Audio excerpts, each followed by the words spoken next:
interrompê-la para explicar quem está nos ouvindo, Isso né? mesmo. O que é a tal da LGPD, né? Isso. Vamos lá. A Lei Geral de Proteção de Dados, ela foi feita, foi publicada, na verdade foi sancionada, né?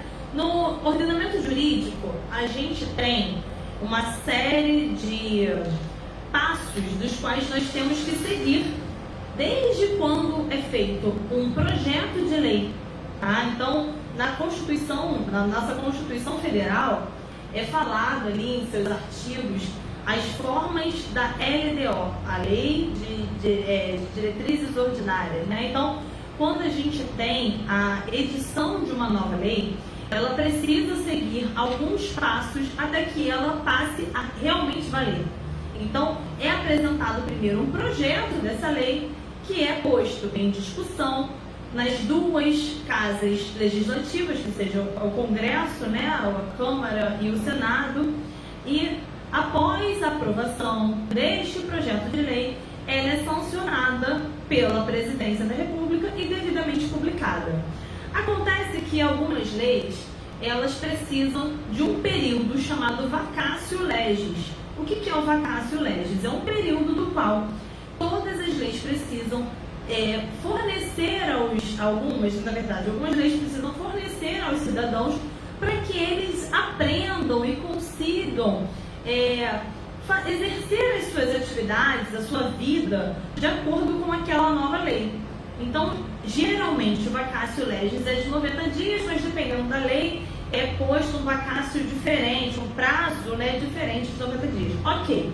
Esse vacatio, gente, é uma vaga, é um período para você se adaptar à lei. Então, dependendo do tipo de lei, quando é uma lei que só determina, por exemplo, é um exemplo idiota, mas eu vou falar, não matar. Então, não matar, não precisa você se adaptar para não matar. Não matar é não matar. Então, aí, se fosse uma lei nesse sentido, a lei teria a sua vacatio, quer dizer, o seu período de adaptação curtinho.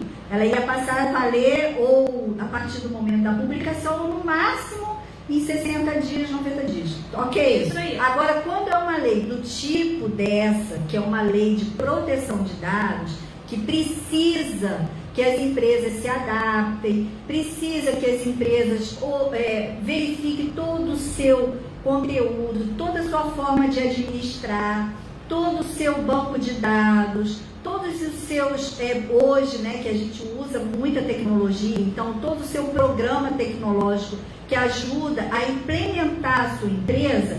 Então, o governo, eu digo, o legislativo, né, determina que tenha um prazo para você se adaptar, para você poder, porque ninguém tem condições de hoje, amanhã tá tudo certo, não é assim. Existem leis que têm a iniciativa, né, a inicialização desta lei de forma imediata. Acontece que tem outras, como é o caso desta lei que a gente está tratando aqui com vocês hoje, justamente para essa adaptação. Tanto que esta lei foi sancionada pela Presidência da República no ano de 2018.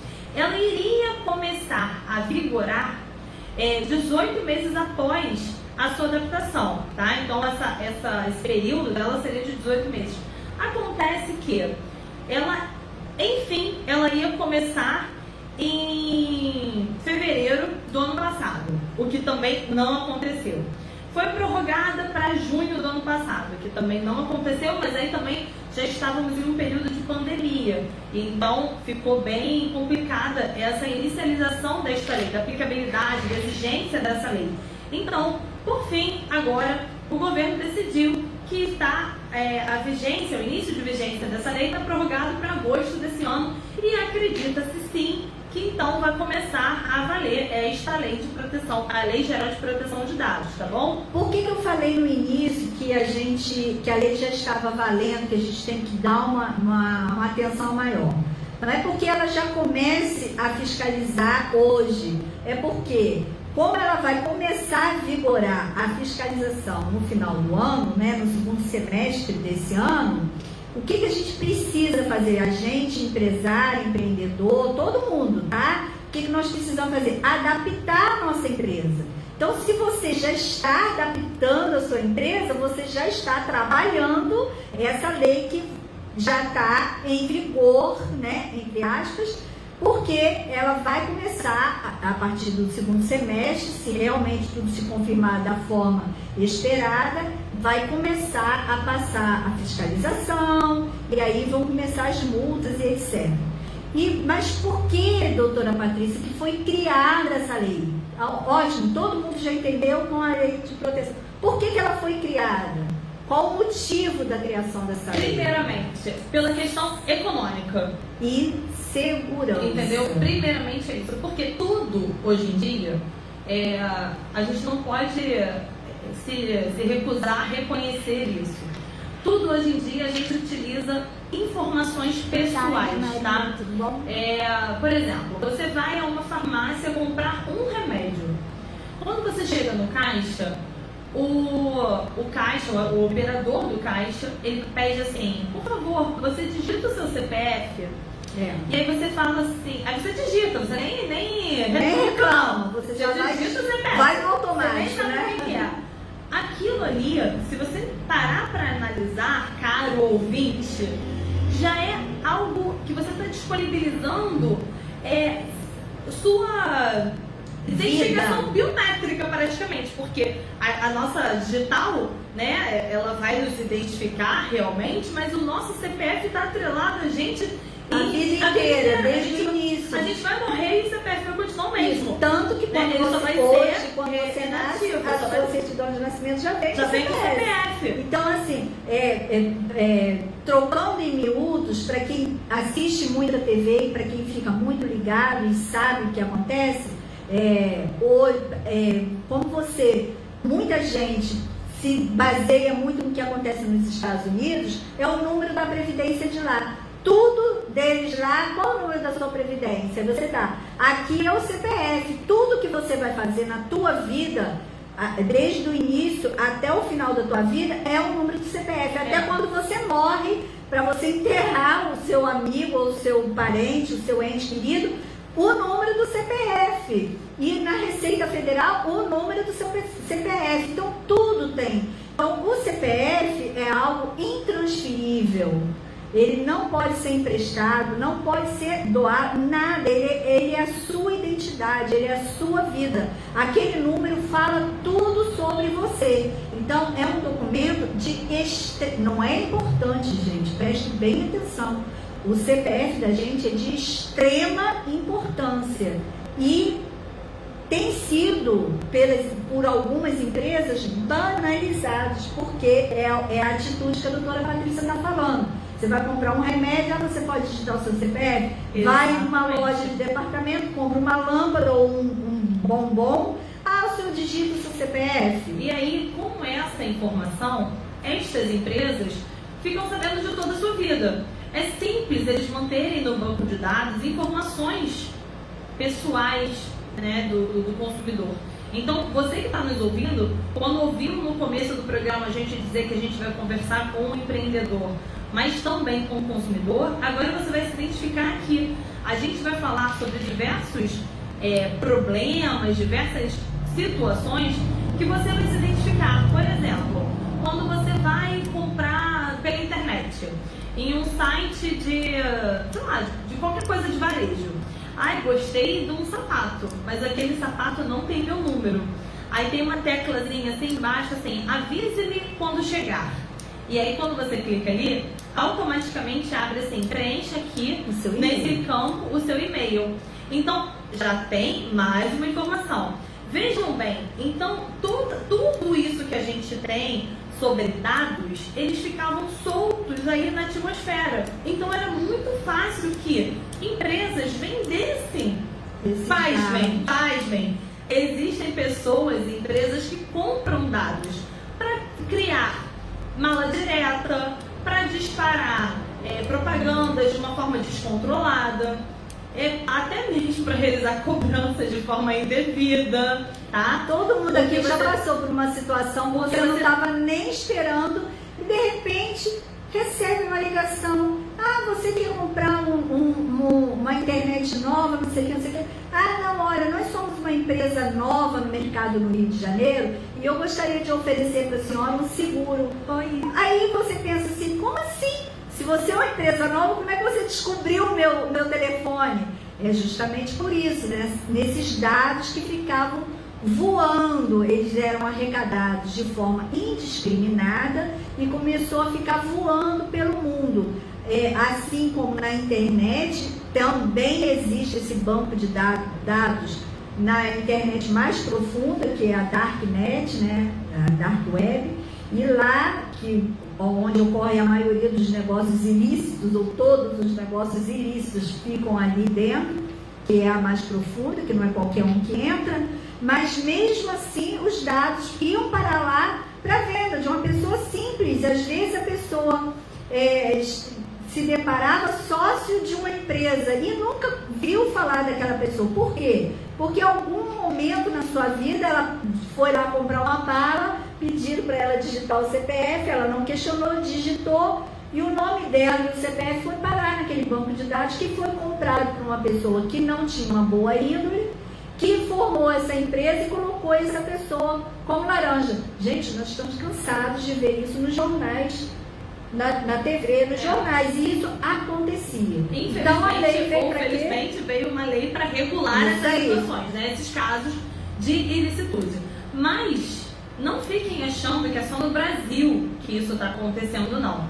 Porque na Europa também foi criada uma Lei Geral de Proteção de Dados, e essa Lei Geral de Proteção de Dados começou a valer em maio do ano passado. Em maio de 2020 começou a valer a Lei Geral de Proteção de Dados na Europa. Então a necessidade de proteger os dados dos consumidores é muito grande mundial, em território mundial. Não é uma coisa especificamente do Brasil, onde o consumo é muito grande, então por isso as trocas de informações são grandes, mas de toda a população mundial. E não se expande. Todas as empresas vão ter que se adequar, inclusive o pessoal das redes sociais, que houveram vários escândalos até pouco tempo que estão sendo investigados porque deixam os dados vazarem, parará, pararó, pão duro, que todo mundo está sabendo disso, porque a mídia foca e fala isso o tempo inteiro.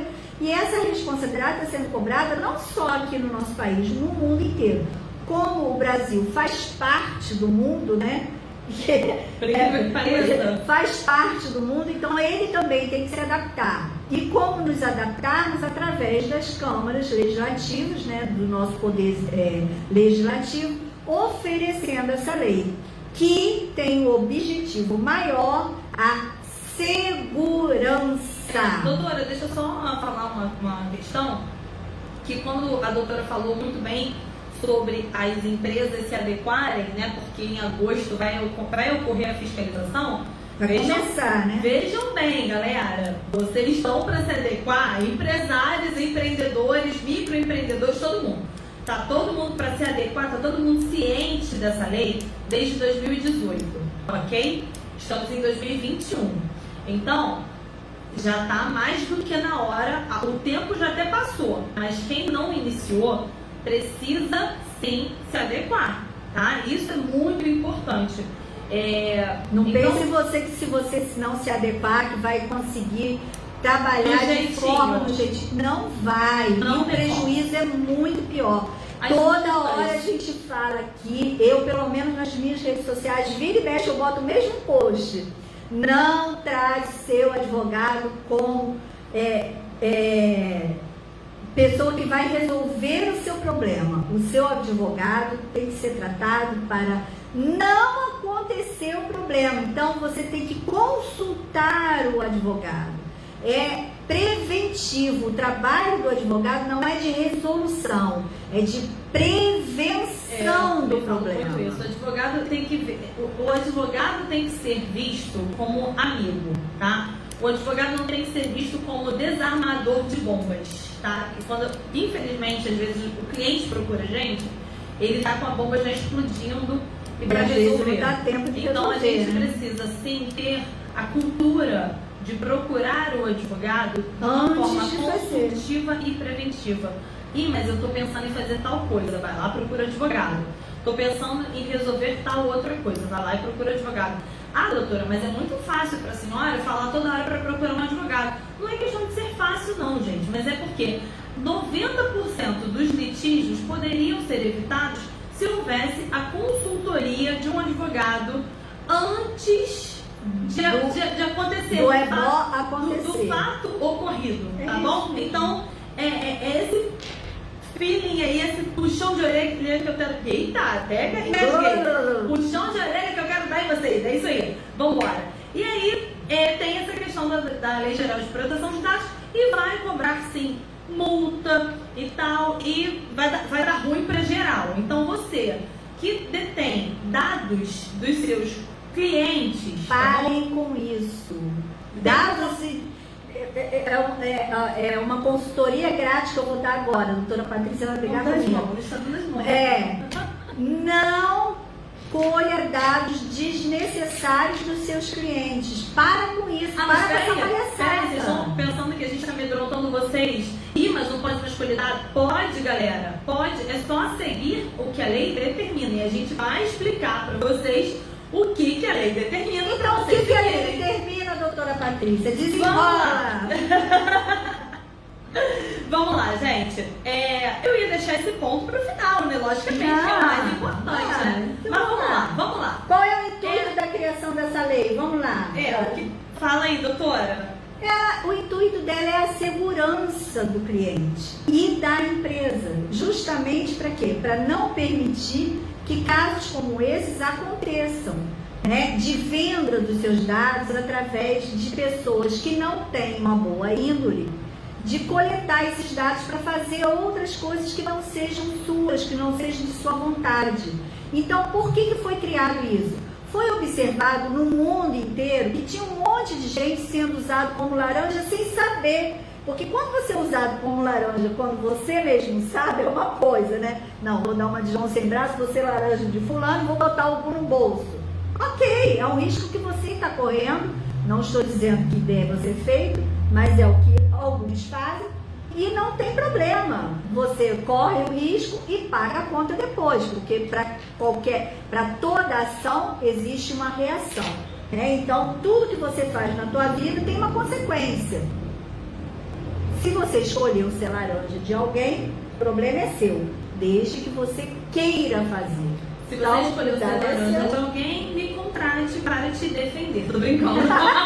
Não é isso não, brincadeirinha. Mas enfim, é um direito que você tem. Porém, quando as empresas começavam a pegar dados das pessoas de forma indiscriminada, não estou falando apenas do Brasil, mas do mundo inteiro, várias situações foram ocorrendo e foram vistas através dos tribunais de justiça do nosso país e de todo mundo, que muitas pessoas estavam recorrendo porque tinham seus dados roubados de uma forma indiscriminada, os quais elas não sabiam e que estava trazendo prejuízo e que não foi ela a causadora. Então, o que acontece? Esse prejuízo não era só da pessoa, começou a afetar também o prejuízo, começou a afetar também ao governo, ao país, à economia do país, né? Que começou a afetar do vizinho, e aí virou uma pandemia econômica. É isso aí. Ficou igual o coronavírus, só que não. Então virou uma pandemia. Então o que acontece? Foi criar, vamos resolver isso. Então vamos regularizar a coleta desses dados. Vamos regularizar e vamos proteger os dados de todas as pessoas. Das pessoas todas. Então, quais são essas pessoas? Físicas e jurídicas? Sim. Quem são essas pessoas físicas? Físicas são aquelas que têm seu PF, aquela que você pode tocar, dar um beliscão, dar um beijinho, um abraço, puxar o cabelo, dar uns... Na verdade, umas bolachas, né? Pessoa física então, e jurídica. Pessoa física são essas. E as jurídicas são aquelas... As empresas que você não vê, né?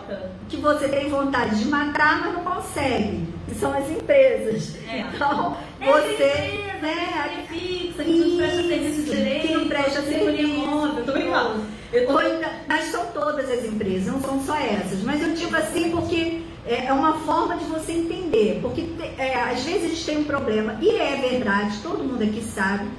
E a gente tem um problema com a empresa e a vontade de a gente entrar pelo fio de telefone, que não aprende direito, e você quer explicar e a pessoa está lendo só aquele script que ela tem, e você tem vontade de matar, mas como matar uma empresa? Não tem como, gente. Você responsabiliza esta empresa pela irregularidade. Isso aí. Então, a Lei de Proteção de Dados veio com este intuito: proteger, olha o nome dela, proteção geral de dados. Exatamente.